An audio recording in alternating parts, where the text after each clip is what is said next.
as I mentioned when we sent the invitation over for this meeting, I think this is a good opportunity, a much needed opportunity for you all to get some questions answered that you want answered.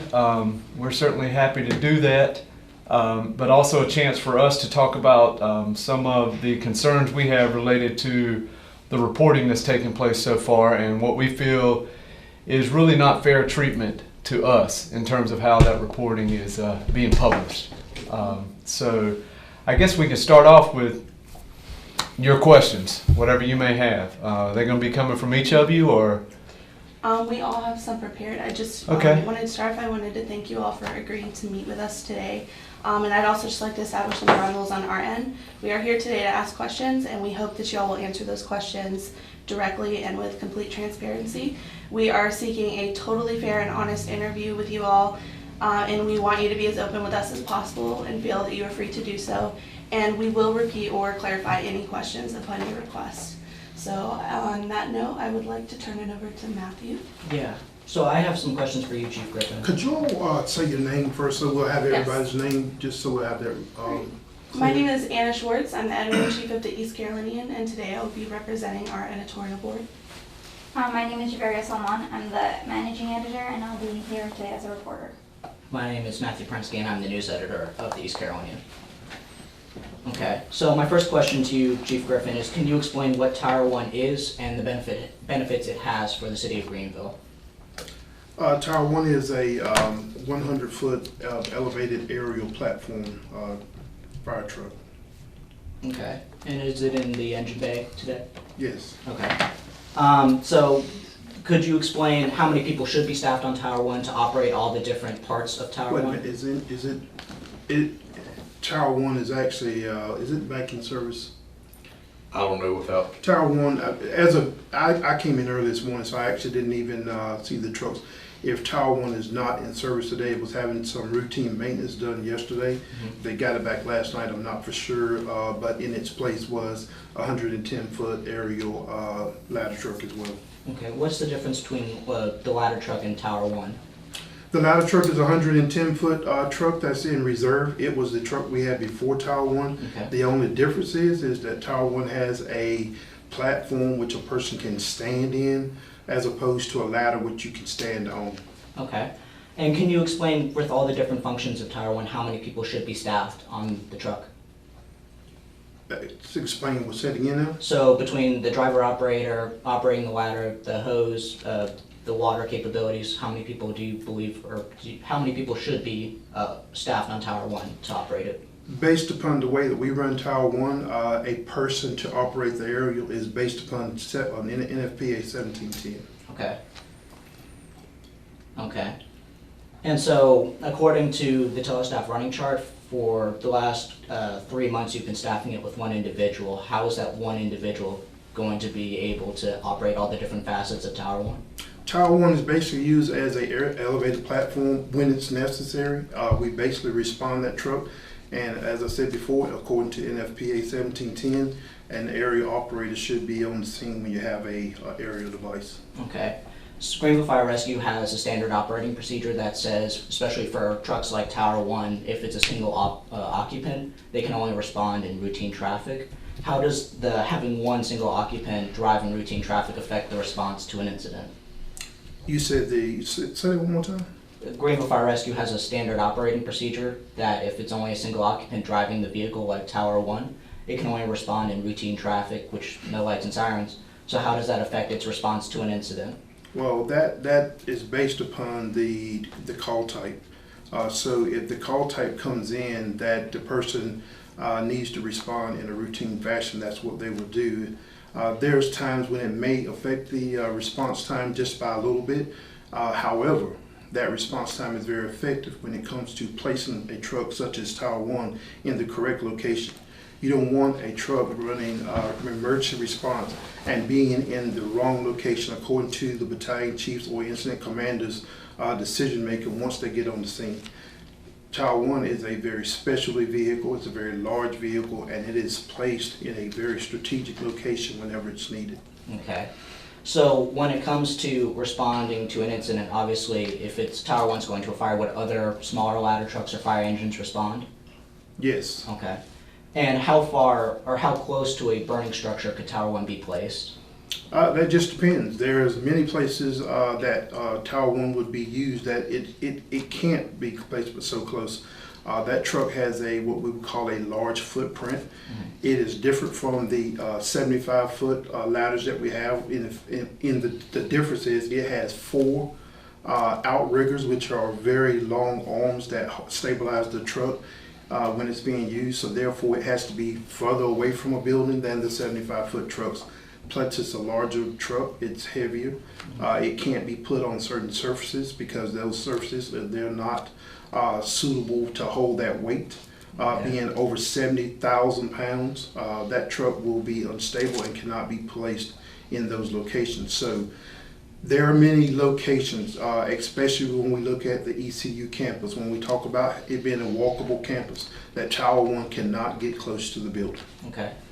So roughly speaking, how close can you get to a building in terms of footage or any sort of distance? You would have to tell me what type of surface it is next to the building. Not many buildings are right next to the road. They have grass and they have other types of surfaces there. So you would have to tell me what type of building, which building it is, where the location is, and whether that surface will hold the weight of Tower 1. Okay, so in an ideal situation, it would, and I'll use Green Residence Hall as an example, seeing how it's right next to a road. Could Tower 1 be placed right next to Green Residence Hall? Now, when you're speaking of green, what side of green are you speaking of? The side closer to the Student Recreation Center. Okay, so in that location, Tower 1 could be placed in the roadway there of the circle, and it would need to be at least 8 foot away from that curve. Okay. So in your estimate, with a 100-foot ladder, what floor roughly could Tower 1 reach if it needs to be fully deployed? That too just depends. If you're talking about for a firefighting standpoint or rescue standpoint. Okay, for either standpoint, what floor could it reach? So it could be put up in the air and from a firefighting standpoint, and it can shoot water from the elevated platform. It could do it from straight up in the air. And that means that it will be straight up in the air, shooting water from a distance at 100 feet. If it has to be put, and from a rescue standpoint, it really just depends. It depends on what side of the building is located on, and what the other sort of impediments are. So therefore, it's going to depend on every situation.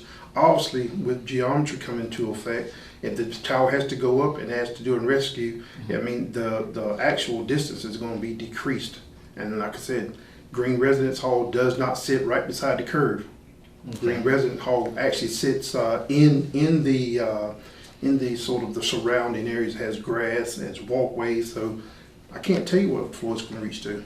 Okay. You mentioned a little bit earlier that there's certain parts of East Carolina University's main campus that Tower 1 couldn't be able to get to because it's a pedestrian-friendly campus. Could you expand on any areas that you're aware of that it couldn't reach? Any area that does not have direct access from an improved surface that will hold 70,000 pounds. Okay. So as a department, how often do you guys engage in live fire training or live high-rise fire training? Live high-rise fire training? Live fire training meant to prepare firefighters for a high-rise structure fire. Just this past summer, we did numerous hours of training over in the high-rises at ECU. Okay. And how often is there any sort of standard or guideline that you guys follow on how often you should perform live fire training? We performed, as a total staff, we performed over 44,000 hours of training last year. Okay, is there any sort of standard that meets, or do you guys exceed any sort of standard with 44,000 hours? Well, we've got 161 authorized positions. The state of North Carolina requires us to do 36 hours of fire training every year for all certified firefighters, which we have an estimate of about 156 certified firefighters, so they're required to do 36 hours and 24 hours of EMS training at a minimum. As I said, we performed as a department over 44,000 some odd hours. So let's do the math real quick on that. Good luck with that. 44,792. Yeah, divided by 156. It's too early to be doing heavy math. I updated my phone. I don't know how to use it anymore. I got my calculator, buddy. See, Oh, so 44,000. 792. What'd you say, firefighters? 100, 156. right about 156. That's 287.13 So hours rough- per Hours. person. So roughly 287 hours per person, and they're required to do, as I said, 36 hours of fire training, 24 hours of EMS training. So that is, I'm not 60. They're required to do 60. so 60 total hours. So Okay. in general, 287 hours. So whatever that is above 60, what More percentage than that is? 200. Okay. Prior to last summer's live fire training, do you remember the last time Greenville Fire Rescue did So anything? I want to clarify. You're Yeah. mixing things. There's live fire training, Mm. and then there, like you're talking about live burning, Yeah. and then there's high-rise training. Mhm. But what he's talking about last summer in ECU dorms, we did high-rise training. Yes. We have done live burn training as well. So let me clarify that. What is the difference between high-rise training and training in a 3-story building? Okay, so the difference typically is going to be is that a lot of the high-rises have standpipes, and they also have sprinkler systems. Okay. All right, so a parking deck has a standpipe system, and some parking decks have sprinkler systems. Some 1-story buildings have sprinkler systems, and the sprinkler system hookup for high-rise and the sprinkler system hookup for a 1-story building is the identical same. The standpipe hookup for a high-rise and the standpipe hookup for a 1-story building, or let's say a parking deck, is completely the same. So high-rise training is not something that is so specialized that it's only for high-rise. Now, what does a person need to be able to do the more specialized work in high-rise? It's physical fitness. It's understanding the operations of elevators as well. And let me just clarify, elevators operate the same in a high-rise as they do in a 2-story building or 3-story building. So elevator operations. So that type of training would be very, well, it wouldn't be specialized. It'd be the same to do elevator training in a 1-story, 2-story building as it will be to do it in a high-rise. And also, let's clarify what high-rise is. A high-rise is any building over 75 that's occupied over 75 feet from the lowest level that a fire truck can reach.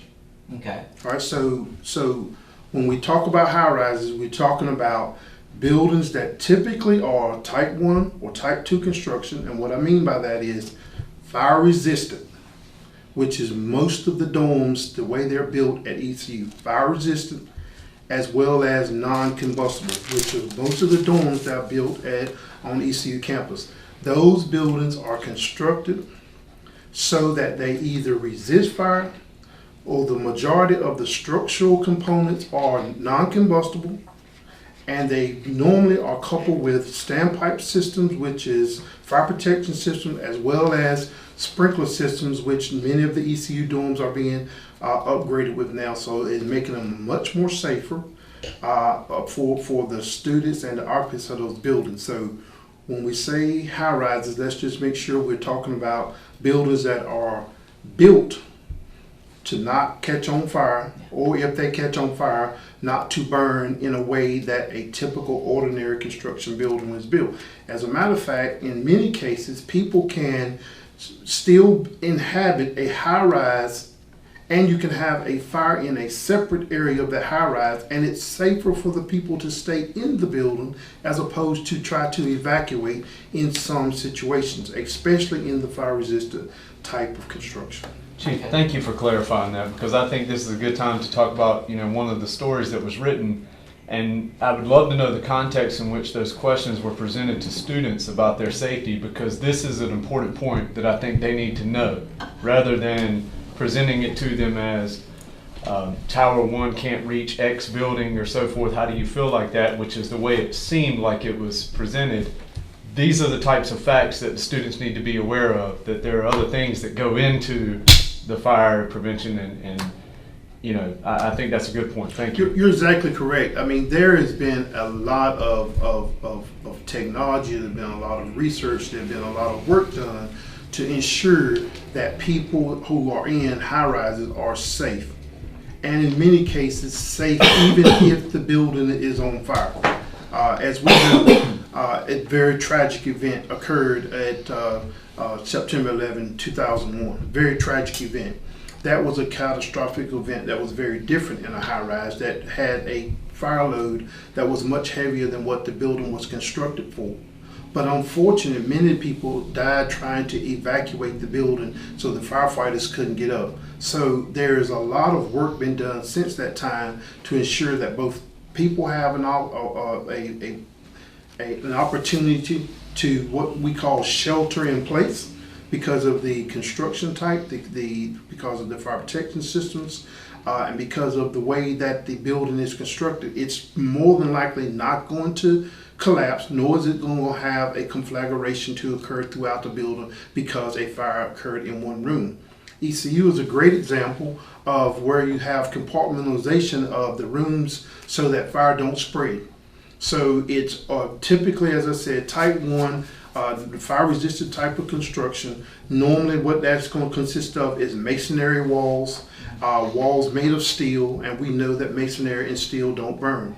So your story, as Brock said, misled the students to believe that there'd be this big fire when, if I can give you some exact numbers, so since January of 2014, and I'm going to just talk about fires in, or I'm going to say fires that we code as building fires at ECU. There was 14 in 2014, there was 10 in 2015, and there was 8 in 2016 that were in some type of residence hall. And when I say fires, let me just clarify that. As you all know, if you've been there since 2014, none of them were huge fires. Most of them were cooking fires. So a lot of times what we see is popcorn left in a microwave or something left on the stove. Very small. What we also know is none of those fires went beyond the room of origin. So therefore, if we had a fire in, let's say, we'll use, for example, Tyler Hall. Mm-hmm. If we had a fire in any of those times at Tyler Hall, and I can find those numbers, none of them went beyond the room of origin. As a matter of fact, what we know anecdotally is that most fires that occur on ECU campus doesn't go beyond the object of origin. So for us, for the story to be written as if we were with this big safety factor had been decreased, that was incorrect. Do you understand object of origin versus room of origin? Yes. Okay, I just want to be clear when we're talking. Just on another note too, so just as an example, 432 Park Avenue in New York City is the tallest residential building in the Western Hemisphere. It's 1,396 feet. There is no ladder in any fire department, including New York City Fire Department, which is one of the premier fire departments in the country, that would reach 1,396 feet. So they're built with that type of construction that allows people to be protected in place or use stairwells to get out of the building. They're protected stairwells. Okay. Okay. So to clarify my question, and just to make sure if there was no misunderstanding, last summer there was high-rise fire training too. Okay. So when was the last time there was 1 or 2 story live fire training? Just this past, I believe it was April, we did live fire training in 2 donated apartment buildings, which consisted of 32 individual units, where we started the week off with fires that were set so that we could do fire investigation training as well as arson detection. We finished the week off by having all of our firefighters to go through those buildings and participate in live fire training to include hose, water, and pumps and ladders. Okay. We've got a lot of great photos from that too, if you'd like to include those in any of your stories. Thank you. I So- think it was in November, because that's when we did our cooking demonstration as well. I don't know if you Did were I say, oh, present I'm for sorry, I'm that. sorry, to April, I'm sorry, that was the. So I only remember because we did the Yeah, sorry. educational part too. I don't know if you all were there, but I had sent out a media release in November because it was Thanksgiving time and we wanted everybody to know that around the holidays there tend to be more cooking fires, and we wanted to make sure that people were safe. As well as just last year, we had, of course, our academies went through live fire training to include flashover simulators. We've had flashover simulators just in the past year and a half that was located off of Mumford Road at our other training ground where we used a flashover simulator. And what I mean by flashover simulator, it's a live fire, and the fire is designed to simulate when a room, everything in the room meets its combustible temperature and it suddenly flashes over. So firefighters in there to understand how that looks, and also to understand how to apply water at the particular time in the right place in order to control that fire.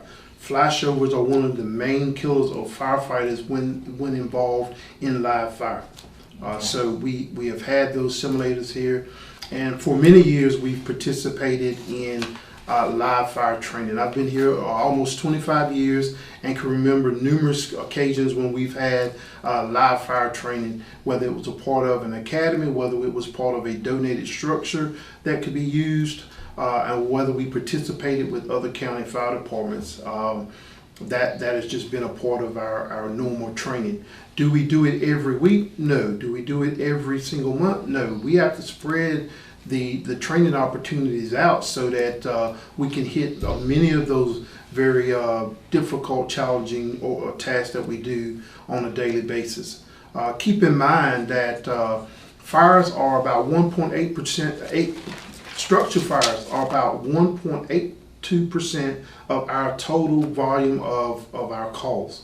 And that basically, that number, to just put it in context, let's see, last year was 2016 was 18,088 calls. Mm-hmm. So there was about 1.82% of those were coded as structure fires.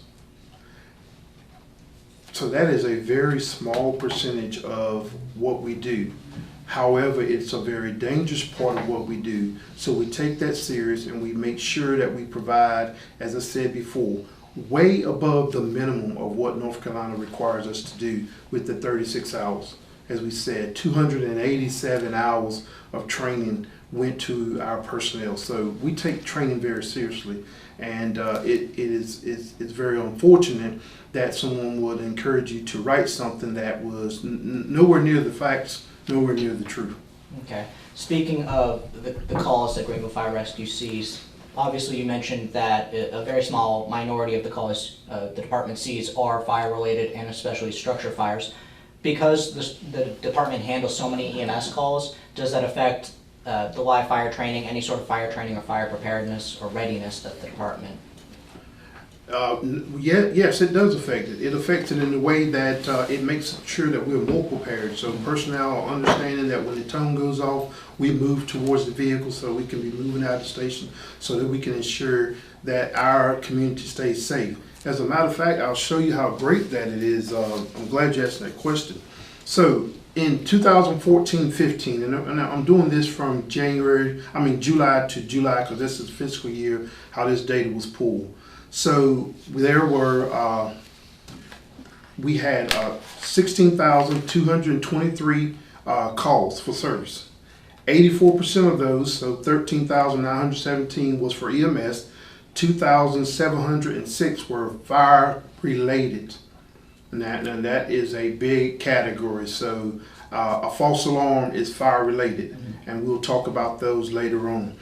But as I said, that same number, and I looked at this over the 3 years, about 1.82 is going to give you the percentage of true things that was coded as structure fires or building fires. We'll narrow it down even closer to building fires. So of the 16,623 calls in 2014, 17,024 calls in 2015, and as I said, 15, 16, and 18,088 in 16, 17. On average, 1.82 were building fires. So keep that in mind. 2014, 48% was contained to the object of origin. 36% of those calls were contained to the room of origin, 6 to the floor of origin, and 7 to the building of origin. 0 went beyond the building of origin. And I'm gonna just stop. I'll stop it at that year because the numbers really can't stay consistent. Let me go back and reiterate the top 2. The object of origin, meaning in a lot of cases the pot, and how do you contain it to the pot on the stove? By quick response.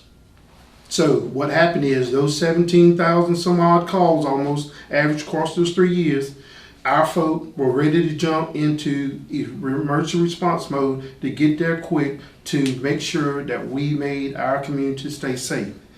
Now, let's go back. Let's hit that just a little bit because I want to make a point here. 46% to the object of origin, 36% to the room of origin. How do you do that? How do you put out a fire to the object of origin or contain it to the object of origin or the room of origin if you don't go in the structure? Anybody got a way you can do that? So sprinkler systems may do that. And we know that the majority of our fires that we have are in residential 1 and 2 families dwellings. That's the majority of our fires there because it's most where people are at. And most time people are part of having structure fires. Object of origin, room of origin. The only way you can do it is to go into the fire. So back to your article, you said I don't want firefighters going in. That's not true. We risk a lot to save a lot. We don't risk anything if we know we can't save people or property. We don't risk it. That's all about safety. That didn't come from Eric Griffin. That actually was coined by Alan Brunasini, who was a long-term chief of the Phoenix Fire Department. He coined it so well, and it was such in line with the International Association of Fire Chiefs, they adopted it for the nation, for everywhere. You know why? They want to reduce firefighter deaths. Firefighter deaths for many years has been well over 100. Most of those deaths have been equated to cardiac arrest, but there's been senseless deaths in vacant buildings that was already in a despair, and firefighters were going in, risking a lot to save nothing, a vacant building. So that quote, which was an unfair quote to me because that's not what I said, that's not what I mean, and I think that everybody would know. Number one goal for me every day I come in is the safety of the firefighters and all of our personnel. I don't want to see anybody die. I don't want to see anybody die for a building that can't be saved. So, go back to the percentages. Room of origin, object of origin. To answer your question, I gave a real long response because it means a lot to me. We are very, very professional here at Green Fire Rescue.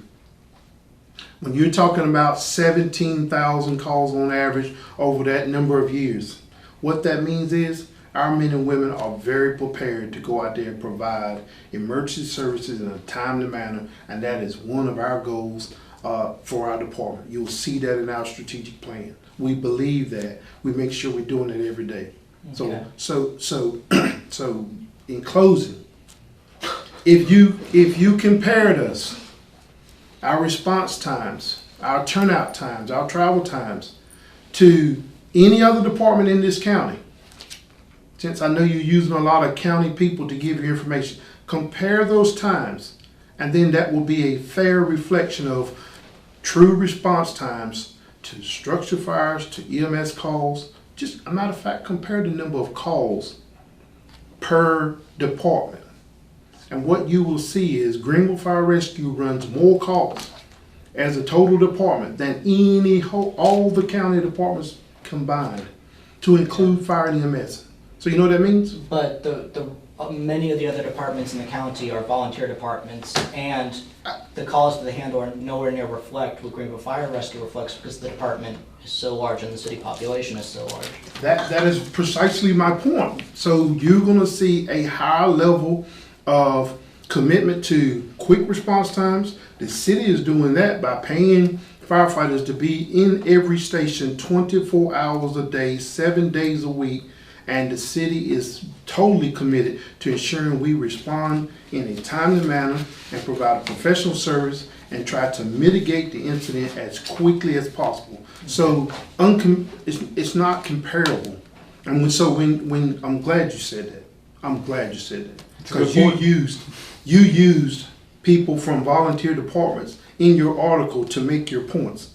But you're not being fair to Greenville Fire Rescue, because how can they compare to us when they don't understand our service?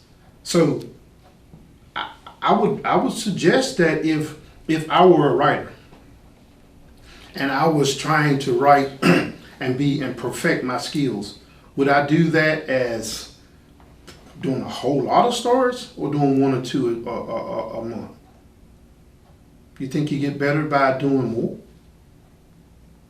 I'm not answering the questions. Oh, okay. Well, I thought I'd just make a point that I think that if you do more, you're going to get better at it, regardless of what service you're providing, whether it's fire EMS. When you're providing emergency service, a lot of the things are really the same. Okay, so I wanted to transition. So according to the Greenville Fire Rescue staff rosters from 2013 to 2017, 72 employees have left the department. Why have so many firefighters left the department since 2013? Yeah, let's break that down. Chief, can I stop you for 1 second? Because I want to make a point on that as well. I think better than just, at the end we bring up all these issues. This is another one that really bothered me in that original story.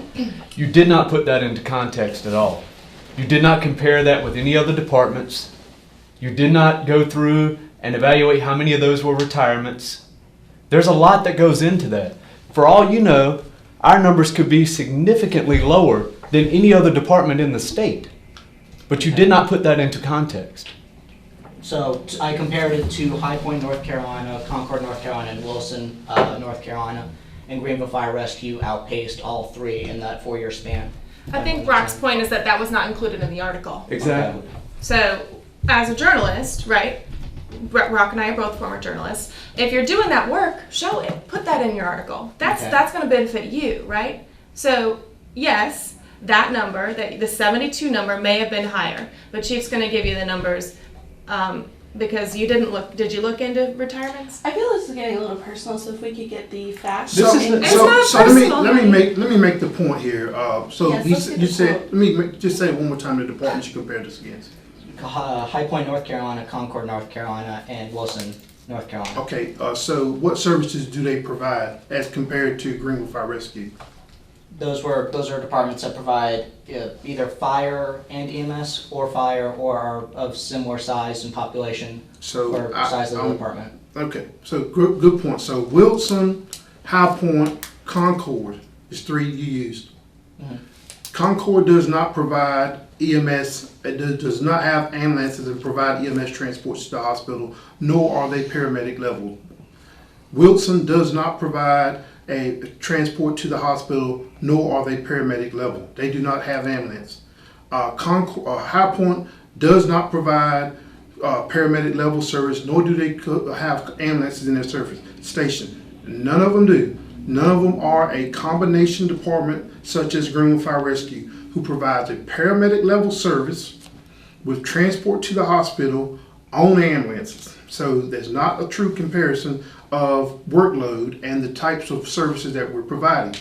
So let's look at the 72 number you used. You did not break that down into the people who had the right, and I think we all would smile and love to know the day we can get to retirement and go to the house and be like, hey, kick our feet up. That was over 23 people, I believe, in that 72 number. It did not include those people who were terminated from employment. And you had that information, is that correct? Did you request that to public information? In the records that were provided to me, they did not specify. The records that exist don't specify retirements first, terminations, or the other. But you had it in. You requested disciplinary issues, right? Yes. Okay. For a specific time frame. You did, and let's just make sure we correct on this, because I can't talk about personnel issues unless it's a public record. You had a public record. And in this article, you are quoting people that was terminated, and you said, and you wrote that they resigned. You quoted them several times. And you didn't include that. You included it in the big 72 numbers. So with that, I'll move forward past that because that showed a lot of people in the department that this is not right. The other thing you didn't put in there is the people who resigned. Maybe you didn't have that. In fairness to you, you didn't have the reason why they resigned. But the article led people to believe they were just leaving because everybody's mad. There were people who went to other professions. There were people who went to other departments. There were people that said, hey, you know, this is just not for me. There were people included in that list who were part-time. There were people included in that list, in that 72 number, who had either didn't complete their academy, couldn't complete their academy, or just said, this is not the service for me. I worked a couple weeks, it ain't for me. So that number is including people, it's sort of trying to sway people to think that you have mass exodus. The other one thing I'll close with on that. Just this past July, I sat on a panel with 50 other fire chiefs, EMS personnel, and other fire professionals that represented states across this nation. And really it was an International Association of Fire Chiefs conference. The number one issue facing today's fire and emergency services profession is recruitment and retention. Firefighters, EMS personnel do not stay in one organization anymore. They're very mobile is what the issue. And this panel was to talk about what are the issues we're facing. People are typically 3 to 5 year employees.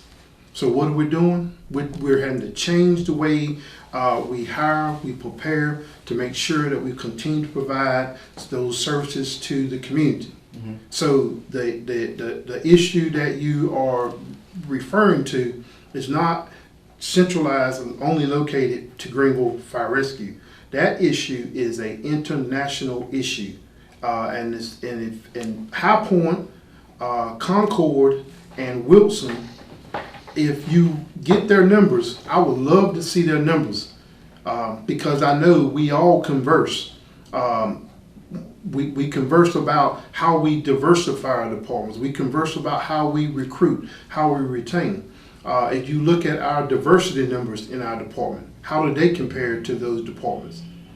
Well, getting back to the question of, I just want to understand why there is a higher turnover rate at Greenville Fire Rescue compared to the other fire departments that I've mentioned earlier. We're not saying departments. We have EMS, and some people don't want to do EMS transports because it is a different type of service. So we can't answer your question directly because we offer different types of services. I mean, if I was a firefighter paramedic, which a lot of our firefighters become paramedics, which the city actually provides the training for them to do, I realize that I'm a very marketable employee. And so other organizations may have other things that attract me, such as the location. In some cases it's pay, in some cases family members have other opportunities. So you're a very marketable employee. The one thing I'm proud of, to be honest with you all, is that I'm proud that our employees have the opportunities to go other places. Because that tells me that Greenville, North Carolina is a very highly sought after area. They know, and this is what they know. And I'll tell you, I'll get you to go back and compare this one. Compare the number of calls in High Point, in Concord, and Wilson. And when I talk about that 17,000 calls on average, and when we talk about calls as one individual call to 911, let's talk about the true number. Let's talk about what we call runs. That's the number of units going to a call. On average, it's over 39,000 runs. What that tells me is our personnel are going to a lot of calls. I know Wilson number because I just sat on their fire chief panel. Mm-hmm. You know how many runs they have a year? 5,000. Compare 5,000, that person going on 5,000, or those people going on 5,000 to 39,000. You know what they're going to be looking at if you were a large city department that's trying to find firefighter, paramedics who do transport, you know what they're gonna be looking for? Experience. Just like somebody's gonna be looking at you all when you go out and look at if you wanna have a long-term career in journalism. I mean, if obviously I would suspect that the New York Times is probably looking for people who have experience. Because that way it cuts down on their training time, it saves money for their citizens, and they're transferable. So I can't really answer your question directly other than the fact that we're different. Those small number of people who are resigning to go to other places, they have they're looking for opportunities. Those people who have retired, we have a 30-year retirement here in the city of Greenville. However, the state of North Carolina says that you can retire with 20 years of service, and Greenville recognizes that at a reduced retirement benefit. And some people do that because they want to go to second careers. So that 72 number, you really didn't do those people justice, because a lot of them left on good terms and were happy to be able to go. I look forward to one day myself being able to take that opportunity. Okay. So according to both the staff rosters and telestaff, a lot of the individuals leaving the department are experienced people with more than 10 years of experience and high-level certifications. Why would those individuals be leaving the department? I would ask you to try how you clarify that, because telestaff doesn't say how many years of service the person has, and the information you had didn't tell you how many years of service. So how did you get that? How did you come to that? The staff rosters clarified the day they started to the day they either left the department or if they're still at the department. Okay, so what the staff roster, so let's go back.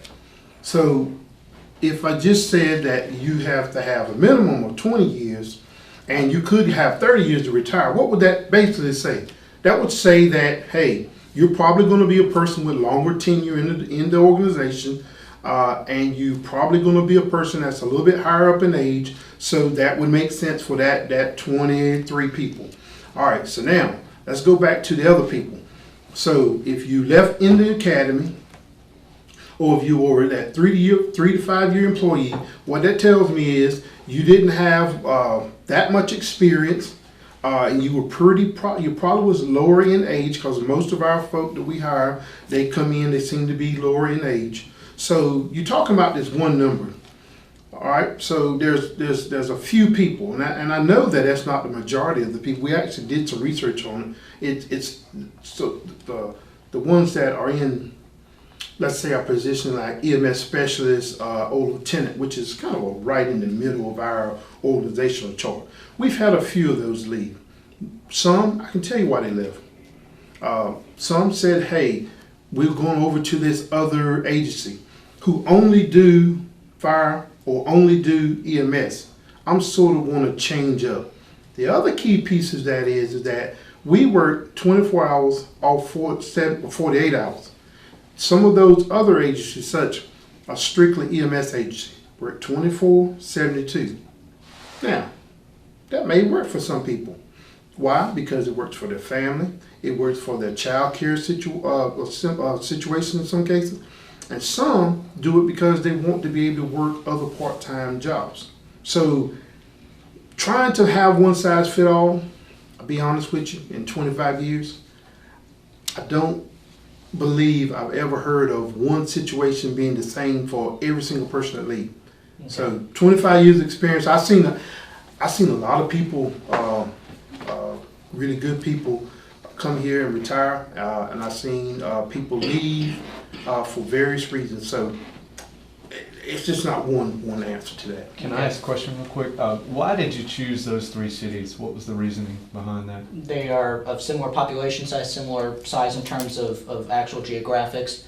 They either offer fire and EMS or fire, so they're comparable in terms of those metrics. Okay. Which one offers fire and EMS?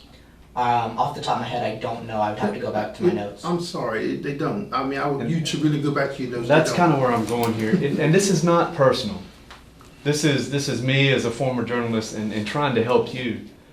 It has to be apples and apples. You can't compare 2 different types of departments like that. It's just not fair. It's not fair to us. It's not fair to the reader. Yeah, it's not, because we know 84% of our calls is EMS, and that means transporting to the hospital. There is difference. There's a big difference. And you have, your skill set is so much bigger. I'll give you one example, and I know he wouldn't mind me using his name. A fellow by the name of Corey Lucas had been here 8 years, and Corey came to me and says, hey, I'm gonna be moving. My wife has got a new job, a big promotion, and I'm gonna be moving, and I'm going up to another fire department right around in the Raleigh area.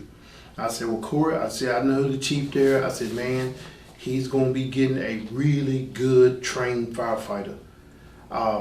You are also gonna be carrying a skill that you won't be able to use, your paramedic skills. I said, but hang in there, because I don't think you'll be there long. Corey lasted about 2 years. Now he's working for the TSA. Why? Because he couldn't use the skills. Because that department did not do EMS at the paramedic level. And he saw people dying.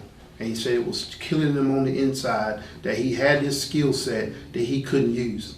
And I felt bad for him, because he had spent almost 10 years of his life training on a daily basis, having all these certifications, and now he's working at the airport checking bags, so he can't use those skills. And it started affecting him mentally. And so now he has to start over in a new career. So he was one that was almost in that middle area that you were referring to, that wasn't a success story. Now, have there been some success stories? I'm sure there have been. But the reason why they're able to go is because they got so many skills and they've been trained so well. And we're okay with that. We rather have them go and be trained than have them stay and not trained. Okay. So we're gonna give them the training, and if their families or their situation changes where they need to go somewhere else, we still gonna be friends with them, and we'll welcome them back if they want to come back. But people got opportunities nowadays. I know this is a juicy part of this story, but let's look at it for a minute. And I hope you got enough tape on the Don't use tape thing. anymore. Oh, use tape. Okay. Let's look at it in reality. People used to come in fire and emergency services and stay 30 years. Why has that changed? Now they can go on the internet and they can say, oh, there's a job out in California and I want to go out there and maybe be a wildland firefighter. There's a job out in Arizona, I want to do that. Chief Davenport, he's looking forward to going to Alaska. There's so many opportunities in this field. And there's a lot of opportunities because cities are growing, towns are growing, but also people are recognizing when you have that dual skill set. And that's the piece that I think is probably missing here. When you have that dual skill set of being a firefighter and a paramedic, and you have had a lot of experience, you're going to be sought after. Okay.